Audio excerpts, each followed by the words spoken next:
परवीन बॉबी की जिंदगी का वह दर्दनाक राज जो किसी के भी रोंगटे खड़े कर देगा। हिंदी सिनेमा की सबसे खूबसूरत और बोल्ड एक्ट्रेसेस में से एक और टाइम मैगजीन पर फीचर होने वाली पहली बॉलीवुड एक्ट्रेस परवीन बॉबी की जिंदगी के राज इतने दर्दनाक हैं जो शायद ही आप जानते हों।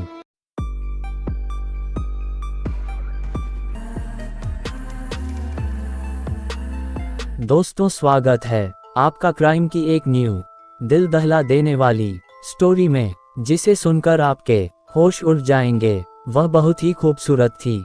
हर कोई उसे देखता तो बस एक टक देखता ही रह जाता। उसकी आंखें गजब की खूबसूरत, जैसे मानो कोई अप्सरा स्वर्ग से उतर आई हो। देखते ही वह फिल्म इंडस्ट्री में सभी की चहेती बन गई और हिंदी सिनेमा की सबसे खूबसूरत और बोल्ड एक्ट्रेसेस में शुमार हो गई। यहाँ हम बात कर रहे हैं परवीन बॉबी की, जिन्होंने करीब 2 दशकों तक हिंदी सिनेमा पर राज किया और आज हमारे बीच न होने के बाद भी सभी के दिलों पर राज कर रही हैं। देश विदेश की एक्ट्रेस पर हमारी सीरीज जारी है। इस सीरीज में हमें आपके सपोर्ट की जरूरत है। आप हमें एक लाइक और एक सब्सक्राइब जरूर करें, जिससे हम आप तक ऐसी नई वीडियो ला सके। तो चलो वीडियो में आगे बढ़ते हैं। परवीन बॉबी ने अपने करियर की शुरुआत बतौर मॉडल की थी, लेकिन जल्द ही उन्हें फिल्मों में ब्रेक मिल गया। 1973 में उन्होंने क्रिकेटर सलीम दुर्रानी के ऑपोजिट फिल्म चैत्र से डेब्यू किया। फिल्म फ्लॉप रही, लेकिन परवीन बॉबी का चेहरा और खूबसूरती लोगों की आंखों में बस गई। हर कोई यह जानने को उत्सुक हो गया कि आखिर ये लड़की है कौन। शायद यही वजह रही कि उन्हें फ्लॉप डेब्यू के बाद भी ढेर सारी फिल्मों के ऑफर मिले। डेब्यू के 1 साल के अंदर ही उन्होंने अमिताभ बच्चन के ऑपोजिट पहली ब्लॉकबस्टर फिल्म दी। डेब्यू के 2-3 साल के अंदर ही उन्होंने इतनी ख्याति पाली कि वह टाइम मैगजीन के कवर पर फीचर हुई। टाइम मैगजीन के कवर पर नजर आने वाली वह बॉलीवुड की पहली स्टार रहीं। परवीन बॉबी का स्टारडम और जादू हर निर्माता निर्देशक से लेकर हर हीरो के सिर चढ़कर बोल रहा था। अब हर कोई उनके साथ काम करना चाहता था। अमिताभ बच्चन के साथ परवीन की जोड़ी को इतना पसंद किया गया कि फिल्म में कभी लगभग हर फिल्म में दोनों की जोड़ी को रिपीट करने के सपने देखते रहते। परवीन और अमिताभ ने दर्जनों फिल्मों में साथ काम किया और लगभग सभी फिल्में हिट रहीं। इनमें सुहाग, मजबूर, दीवार, देश प्रेमी, नमक हलाल, काला पत्थर, कालिया और अमर अकबर एंथनी जैसी फिल्में शामिल हैं। परवीन एक ऐसी एक्ट्रेस रहीं जिन्होंने अमिताभ के अलावा उस वक्त के सभी लीड हीरो जैसे कि शशि कपूर, धर्मेंद्र, राजेश खन्ना, विनोद खन्ना और ऋषि कपूर और फिरोज खान के साथ काम किया। 80 के दशक तक सब कुछ ठीक चल रहा था, लेकिन 1983 में परवीन को न जाने क्या हुआ कि वह किसी को बताए बिना ही फिल्मों और इंडस्ट्री की चकाचौंध से गायब हो गईं। किसी को इस नहीं पता था कि परवीन आखिर अचानक क्यों और कहां चली गईं। उस वक्त कई ऐसी अफवाहें उन्हीं की हो सकता है परवीन भी अंडरवर्ल्ड के चक्कर में फंस गई हों। वह सालों तक गायब रहीं और उनकी कई फिल्में उनकी अनुपस्थिति में ही रिलीज की गईं।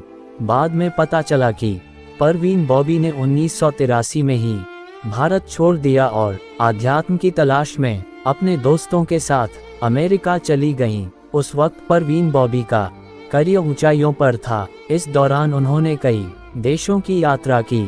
1984 में जब परवीन को न्यूयॉर्क के एक एयरपोर्ट पर रोका गया तो उस वक्त उनका बर्ताव बदला सा महसूस हुआ। कुछ पहचान पत्र न दिखा पाने की वजह से परवीन बॉबी को कई दिनों तक मानसिक रूप से बीमार लोगों के साथ एक अस्पताल में रखा गया था। 1989 में परवीन वापस मुंबई आ गईं, लेकिन तब तक वह पूरी तरह से बदल चुकी थीं। उनका वजन काफी बढ़ गया था और वह पहले के मुकाबले मोटी भी हो गई थीं।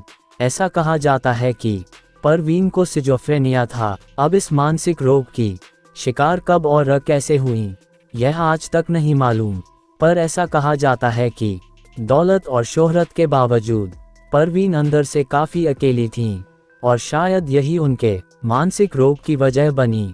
हालांकि परवीन ने कभी भी इसे स्वीकार नहीं किया और वह फिल्म इंडस्ट्री पर ही आरोप लगाती रहीं कि उनके साथ इंडस्ट्री से जुड़े लोग षड्यंत्र रचा रहे हैं और उनकी छवि खराब करने की कोशिश कर रहे हैं। वक्त के साथ परवीन बॉबी की हालत ऐसी हो गई थी कि अगर कोई पत्रकार या मीडिया कर्मी उनका इंटरव्यू लेने जाता तो वह दूर भागती या फिर उनसे अपना खाना और पानी टेस्ट करने के लिए कहती। परवीन के मन में ये शक बैठ गया था कि कोई उन्हें जान से मारना चाहता है।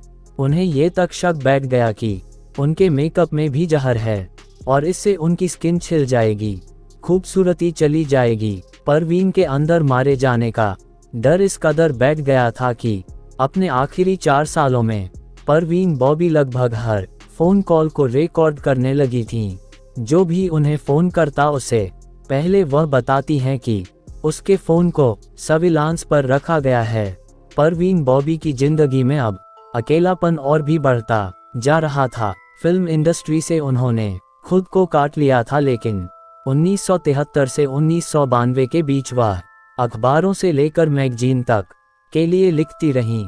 मुंबई के अपने घर में वह अकेली रहती थीं। किसी का कोई आना जाना नहीं था। जो उनके अपने थे उन्होंने भी परवीन बॉबी से कन्नी काटनी शुरू कर दी। शायद यही वजह थी कि जब 20 जनवरी 2005 को वह अपने फ्लैट में मृत मिली तो किसी को कुछ पता ही नहीं चला। जिस सोसाइटी में परवीन रहती थीं, वहां के सिक्योरिटी गार्ड ने जब देखा कि परवीन ने 3 दिनों से घर के बाहर रखा दूध और अखबार नहीं लिया है तो उसने पुलिस को खबर दी।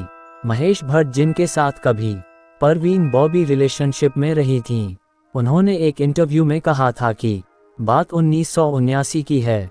जब वह घर आए तो उन्होंने परवीन को एक फिल्म की कॉस्ट्यूम पहने देखा। वह घर के एक कोने में सिकुड़कर बैठी थी और हाथ में चाकू था। महेश भट्ट को देख परवीन ने उन्हें चुप रहने के लिए कहा और बोली, बात मत करो, इस कमरे में कोई है, वे लोग मुझे मारने की कोशिश कर रहे हैं। महेश के मुताबिक ये पहली बार था जब उन्होंने परवीन को ऐसी हालत में देखा था।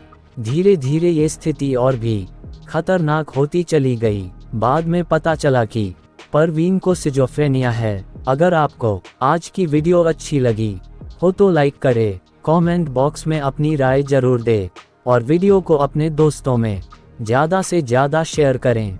मैं मिलता हूं आपको न्यू क्राइम स्टोरी के साथ। तब तक अपना ख्याल रखें, सतर्क रहें, सावधान रहें। जय हिंद, जय भारत।